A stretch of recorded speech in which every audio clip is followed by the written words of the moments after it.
Oi, eu sou a Jarlene Viana e irei dar início ao seminário interdisciplinar 1 da turma de Pedagogia, Língua Portuguesa e Metodologia da Pesquisa, cuja temática é Desafio à Produção e à Aplicação do Conhecimento.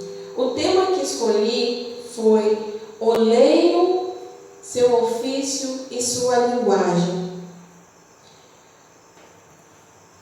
O objetivo geral do nosso seminário é refletir e demonstrar a importância da interculturalidade existente na sociedade, mais especificamente, gerar uma reflexão sobre a necessidade de conhecer a história do outro para que haja mais interação e respeito, valorizar as várias formas de diálogos e expressões existentes na nossa comunidade.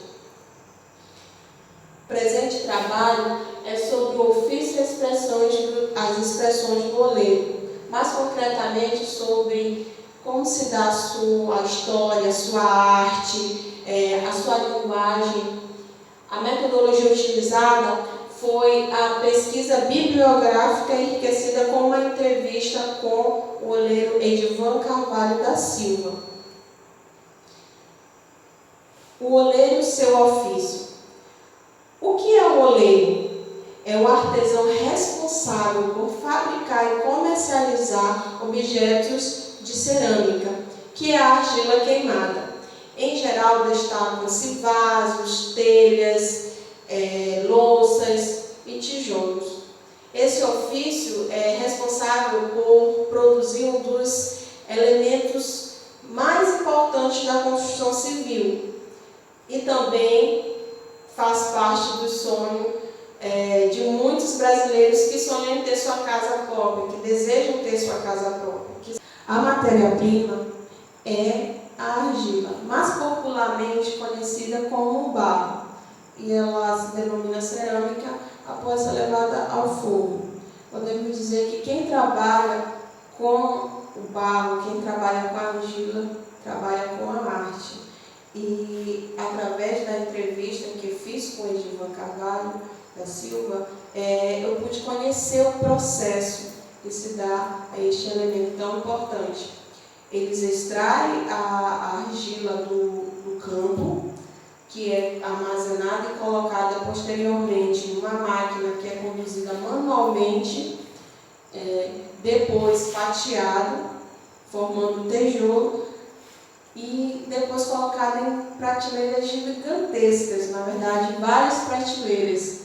Se você puder observar aqui na imagem, só para a secagem desse tijolo dura em média 3 a 4 dias. Depois é levado ao forno. Para enfornar, leva mais de 2 a 3 dias só para enfornar esses tijolos. E aí sim vai para o processo, aqui é o tijolo já enfornado, vai para o processo de queimação. As bocas ficam aqui lateralizadas no forno. Depois que eles enfornam, eles cobrem, formando totalmente o forno. Depois vem a queimação, que é um processo bem delicado. Por quê? Porque só para esquentar são 24 horas, eles esquentam o forno, depois sim vai para o processo de queimação, que dura 2 dias, e depois mais 24 horas para esfriar o tijolo, aí sim estará pronto para ser comercializado. Esse é o processo. O que pode perceber é que essa matéria-prima é algo muito valioso para eles. O que para nós, muitas vezes, nós fazemos descaso, não damos a importância, mas na vida deles é algo valioso. Eles têm um respeito muito grande por essa matéria-prima, por esse elemento natural, que é a argila, que é o barro. O que eu pude também observar é que mesmo em meio à dificuldade, que no inverno é o período que eles têm mais dificuldade de extrair a matéria-prima, eles não desistem. eles vão ao campo que estão alagados, ele extrai essa matéria para continuar com o seu ofício. Eles não param durante todo o ano. Isso segundo o relato do Edivan Carvalho. Tradição. Por quê? A cultura, ela de fato é um conjunto de particularidades que caracterizam um grupo, uma família. Por exemplo, na nossa cidade, existem duas olarias, duas fábricas de tijolos. E o que eu observei, tanto na pesquisa que fiz bibliográfica, como a pesquisa de campo, é que essas olarias, geralmente, elas são rústicas, são afastadas da cidade e predominantemente familiares. E as duas existentes em Cândido Mendes não são diferentes, elas também atribuem essas mesmas características, que é a olaria do seu Chagas, que é uma olaria familiar, os seus familiares, seus filhos, seus irmãos trabalham, e a olaria da família Silva, a qual eu realizei a visita e a entrevista. Eu perguntei o seguinte para ele: como surgiu esse ofício na sua vida? E eu vou ler o que ele respondeu. Surgiu e começou com o meu pai, acompanhando ele. Ele também confessou que ele e os irmãos trabalhando, já trabalharam, na verdade, em outras empresas, mas que eles acabam retornando a esse ofício, que eles têm um vínculo muito grande e que é um patrimônio da família, já é cultura deles trabalharem, desde pequeno eles sempre trabalharam com isso, então eles acabam retornando para esse ofício. Atualmente tem um que está trabalhando em outra empresa, mas tanto o Edivan como o Erivan estão trabalhando com o pai, mas o outro sempre dá um apoio, sempre está lá e sempre de alguma forma é a base dele, né? Expressões. As expressões, a linguagem usada entre eles, olhemos. Nessa parte, eu vou citar algumas das expressões, como lancear, enfornar, empancar e biscate. Mas eu vou passar uma parte da entrevista onde ele explica que sentido tem isso para eles, no contexto deles, de oleiros, desse ofício, que sentido tem essas palavras para eles. Quais expressões assim, que vocês usam aqui entre vocês, oleiros?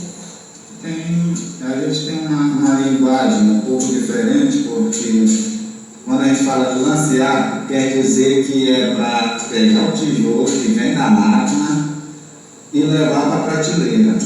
Quando a gente fala em enfornar, a gente está falando do processo de tirar da prateleira e trazer para o forno. Essas são as linguagens mais simples que a gente usa aqui. E eu falei agora há pouco que o tijolo não empanca. Essa palavra empancar, ela quer dizer que o tijolo ele não fica aqui no forno por muito tempo. A gente consegue vender ele, por isso a gente fala essa palavra muito aqui na olaria. E tem outra palavra também que a gente fala aqui, chamada de biscate. Biscate é um resto de tijolo que fica. Aí quando a gente vai vender, aí a gente sempre diz para o cliente que tem um biscate de tijolo. Essa é a linguagem mais comum que a gente fala aqui, entre a gente aqui que trabalha na olaria. Geralmente as pessoas entendem quando vocês falam biscate ou vocês têm que explicar? Olha, geralmente elas entendem, elas já estão acostumadas já, até muito oleiro, então essa linguagem ela meio que fica rolando na cidade, entendeu? Então às vezes o cliente ele até chega com esse tipo de linguagem. Tem biscate de tijolo por aí a gente praticamente que inventou essa linguagem e já consegue dizer que tem, que não tem. Como vocês viram, eles têm uma linguagem própria, que eles utilizam entre eles, que para eles, no contexto deles, tem um sentido. Através de pesquisa, fui verificar o significado dessas palavras, se tinha alguma relação com o conceito dado por dicionários na língua portuguesa. E, por exemplo, o conceito de lancear é ferir com lança, afligir. A gente vê que já é algo totalmente diferente do sentido que eles dão ali na olaria. Enfornar, colocar no forno, comer muito, no sentido figurado, significa comer muito. E colocar no forno se adequa, né? Ele falou que é um processo de pegar a prateleira e levar para o forno. Então, se adequa, no caso, tem uma relação bem própria para o significado que o dicionário dá. Empancar, suster, obstruir, vedar, represar. É o sentido dado pelo dicionário, o conceito dado pelo dicionário da palavra empancar, que ele fala que o tijolo não fica empancado, não fica preso, de certa forma, eles conseguem vender rapidamente. E biscate é mais interessante, significa pequeno trabalho, avulso, mulher fácil, e eles usam como o restante de tijolo que fica ali, eles usam os termos, essa linguagem de biscate. Aqui tirei algumas fotos com eles, na máquina lá onde fatia os tijolos, aqui em frente ao forno, na prateleira onde coloca para secagem. E foi muito gratificante mesmo fazer essa pesquisa. Neste trabalho, pude conhecer o ofício do oleiro, né? De como ele trabalha, de como trabalhar com barro pode ser uma arte, como se dá o processo de fabricação de tijolos, as condições de trabalho, sua história, suas expressões, as expressões mais usadas entre ele, e concluir que quem se propõe a conhecer a cultura do outro compreende, respeita e interage também. E este seminário foi de muita relevância para a minha compreensão de como a interculturalidade faz-se necessário para a construção do conhecimento, relacionamento entre eu e o meu semelhante. Então foi algo muito gratificante. Aqui são as referências bibliográficas, onde fiz a minha pesquisa. E para finalizar, vou concluir também com a frase de Miguel de Unamuno, que diz assim: por cultura entendo a mais intensa vida interior, a de mais batalha, a de mais inquietação, a de mais ânsia. Obrigado a todos.